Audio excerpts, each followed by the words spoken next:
এটা এটা এটা আমি বলতে পারবো না, কারণ এটা হেলথ ডিপার্টমেন্ট থেকে আমাদের এখনও কোনো জানায়নি। এটা হেলথ ডিপার্টমেন্ট দিক, প্রাইভেট নার্সিংহোমে বোধহয় একটা হয়েছে। আমার কাছে এমনি কোনো রিপোর্ট নেই, আপনাদের কাছে কাগজ পড়েই জানলাম। এটা আসুক, আমি তারপর ডিটেলস আমরা নিজেরাই এটা ঠিক করেছি। এটা নিয়ে আমাদের ফোরামের সাথেও কথা হয়েছে। এটা সবাই রাজি আছে যে আমরা প্রত্যেকেই স্টিকার মেরে দেবো, যেটা আমাদের হোর্ডিংগুলো থাকবে। অনুমোদন দিচ্ছে তার রাজ্য সরকারের তথ্য দেওয়া উচিত কত কি খরচা হচ্ছে। সেখানে দেখা যাচ্ছে রাজ্য সরকারকে মাত্র 600 ক্লাব মাত্র তাদের তথ্য দিয়েছে যে কি খরচা করে। আপনি তো পুজো উদ্যোক্তা, আপনারা দিয়ে কিন্তু অন্যান্য পুজোগুলো দেয় না। এইটার অনিয়া সবাই দেবে। আসলে কি খুব অর্গানাইজড ক্লাব খুব কম থাকে, যাদের কাছে অ্যাকাউন্টেন্ট থাকে। এটা পুজোর খরচা হলো, তারপরে আবার বসে সেটা হিসেব হবে, একটু হয়, কিন্তু আলটিমেটলি দিতেই হবে। তার কারণ নেক্সট ইয়ারতে আমাকে নিতে হবে আবার অনুদান, সুতরাং তার মধ্যে আমাকে জমা করতেই হবে।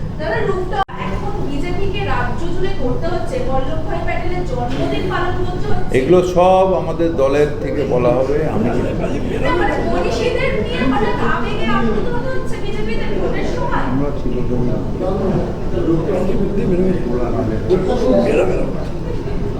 এই উঠি 10 তারিখ থাকিস।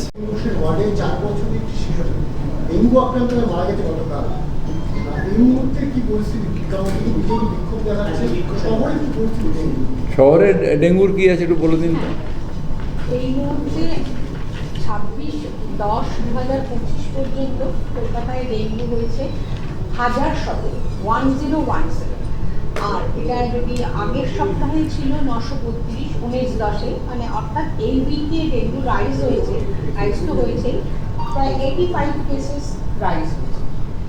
এর আগে কিন্তু আরো বেশি রাইজ হয়েছিল, এখন কিন্তু মানে রাইজের আমার একটু কমের দিকেই আছে।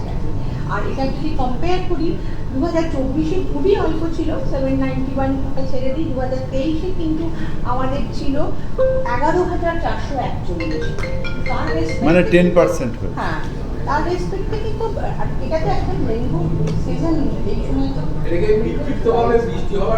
আমরা যেটা করছি এখন, যখন হেভি রেন হয় তখন ডেঙ্গু হয় না, কারণ ডেঙ্গুর মশা ধুয়ে চলে যায়।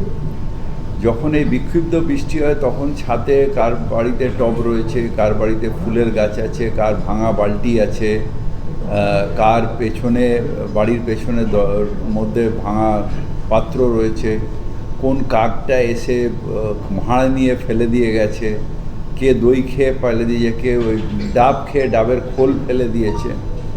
এইগুলো ওই খালি জমিগুলো যে চেঁচাচুচি করছিলাম না, এই কারণে। তো এই সমস্যাটা শুধু সরকারের নয়, শুধু কর্পোরেশনের নয়, এটা একটা সামাজিক সমস্যা।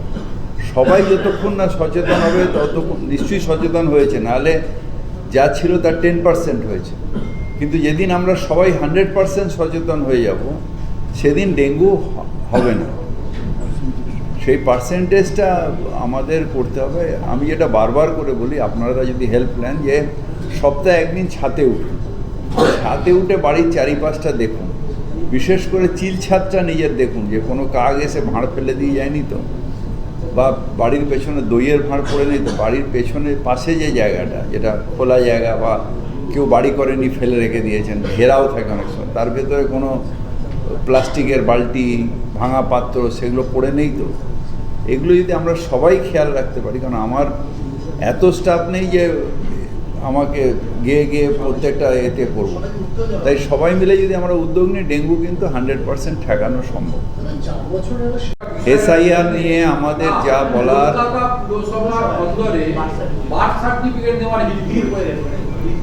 এটা একটা আমার মুখ্যমন্ত্রীও বলেছেন, আমাদের জেনারেল সেক্রেটারিও বলেছেন, এটা একটা আতঙ্ক সৃষ্টি করছে আমাদের বিরোধী দল এখন। যে আমি মানুষকে বলবো যে যাদের বার্থ সার্টিফিকেট আছে থাকুন। যতদিন আমাদের মুখ্যমন্ত্রী মমতা বন্দ্যোপাধ্যায় আছেন, একটাও আমরা নাগরিক, আমার সহনাগরিক, আমাদের কারোর ভোট অধিকার বাদ যাবে না। কারোর কোনো প্যানিক করার দরকার নেই। তার কারণ এটা খুব হচ্ছে। আমার এখানে লাইন দিয়ে বার্থ সার্টিফিকেটের জন্য সকাল থেকে লোক দাঁড়িয়ে রয়েছে, একদম জিরো হয়ে গেছিলো, কারণ সবাই অ্যাপ্লাই করতো অনলাইনে, তারপরে বার্থ সার্টিফিকেট পেয়ে যেত।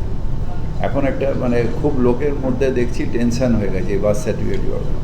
এটা একটা ভয়ের পরিস্থিতি আমাদের বিরোধী দল বিজেপি করে রেখেছে, একটা ভয়ের পরিস্থিতি হঠাৎ।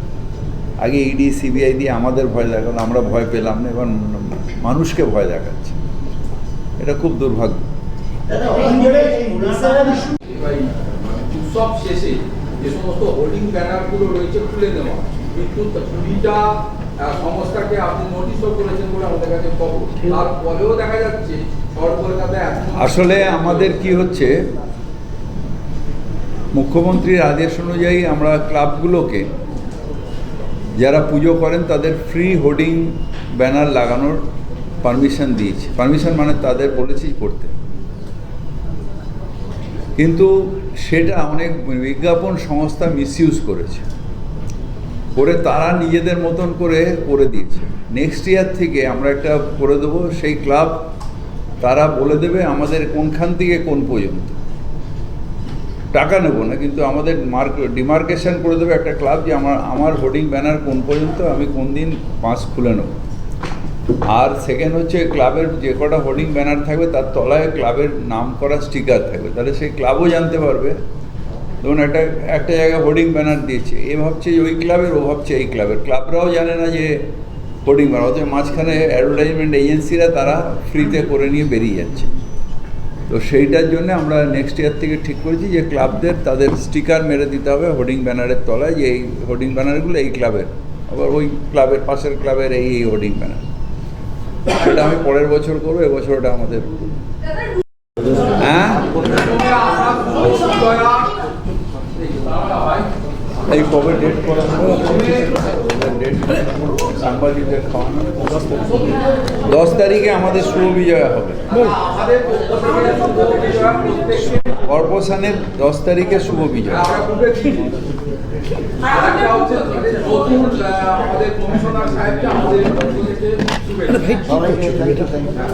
একটা বিষয় হচ্ছে যে শহর কলকাতার বিভিন্ন জায়গায় ঝুলন্ত তার নিয়ে আপনি এর আগে অনেক উদ্যোগ নিয়েছিলেন। এটা আমাকে মুখ্যমন্ত্রী আমাকে আদেশ করেছেন।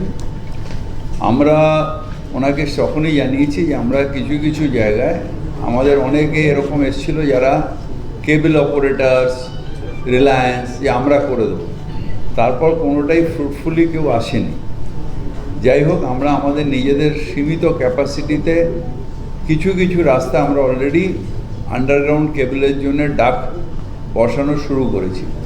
এই পুরো দায়িত্বটা আমি আমার অ্যাডভাইসার টু মেয়র পিকে দুয়া সাহেবকে দিয়েছিলাম। সেই মতন আমাদের পাইপ আমরা কিনে বিভিন্ন রাস্তায় আমরা করেছি। পুজোর জন্য বন্ধ ছিল, আবার এই শীতকালে এই জাস্ট এর পরেই আবার রাস্তা শুরু হবে। একসাথে সারা কলকাতা করার ক্ষমতা আমার নেই, কিন্তু মেন রাস্তাগুলো আমরা আপাতত করে দিচ্ছি, তারপরে আস্তে আস্তে আমরা ফেজ ওয়াইজ বাড়িয়ে যাব। আর একটা দেখা গেল যে কিন্তু একের পর এক আত্মহত্যা ঘটনা ঘটছে আপনাদের। এগুলো আমাদের দল থেকে বলবে, এটা আমি ডিটেলস বলুন, আমার কর্পোরেশন রিলেটেড আমি বলবো। আজকে অসমে কি হচ্ছে, সোনারবাংলা যাওয়ার জন্য অসম পুলিশের তরফে বলেছি, এটাও আমাদের পার্টির থেকে বলা হবে। আমি এগুলো বলবো না, আমি কর্পোরেশনে বসে যেহেতু এই সিম্বলটাই আমি কর্পোরেশন ব্যাপারটাই বলবো। কিন্তু ভবানীপুরে 3 জন আফগান নাগরিক 3 জন ধরা পড়েছে, সেটা তো ওটা কর্পোরেশনের এই এখতিয়ারে নয় তো, সেই জন্য 3 মাস। এখনো পর্যন্ত কতজন আবেদন জানালো বা আপনারা একটা অভিযানও করছেন সবাই শর্ত মানছে কিনা? এই কতজন জানেন? মোটামুটি 3 মাসের জন্য 30 জনের কাছে দেওয়া আছে।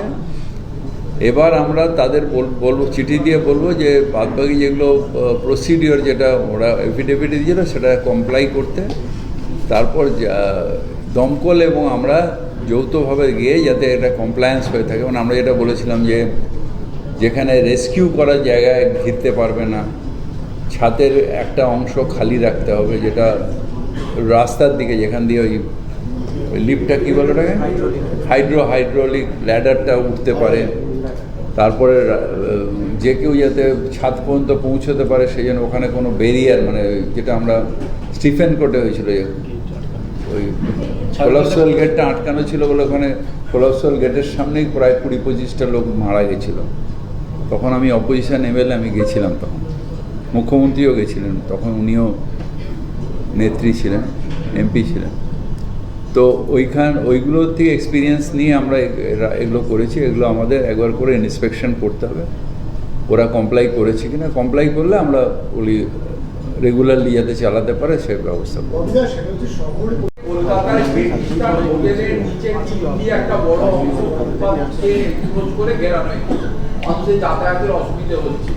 এই যে এতগুলো বছর হয়ে গেছে, ওদেরকে এখনো সারানো হবে না? মানুষ এইভাবে অসুবিধা, এটা দেখছি আমি, এটা একটু আপনি জানতে হবে। অনেক দিন হয়ে গেল, এবার আর কতদিন ফুটপাথ তৈরি হয়ে যেত জবে থেকে এটা ফেরা হয়েছে। একটু বলে দিই যে ফুটপাথটা তুমি শেষ করো না, তা অল্প একটুখানি ঘিরে নিয়ে তুমি করো, কিন্তু ফুটপাথটা এবার অনেক দিন সত্যি সত্যি অনেক হ্যাঁ, 3-4 বছর হয়ে গেছে। দাদা বলছে ওয়াচিং নাম্বার নামে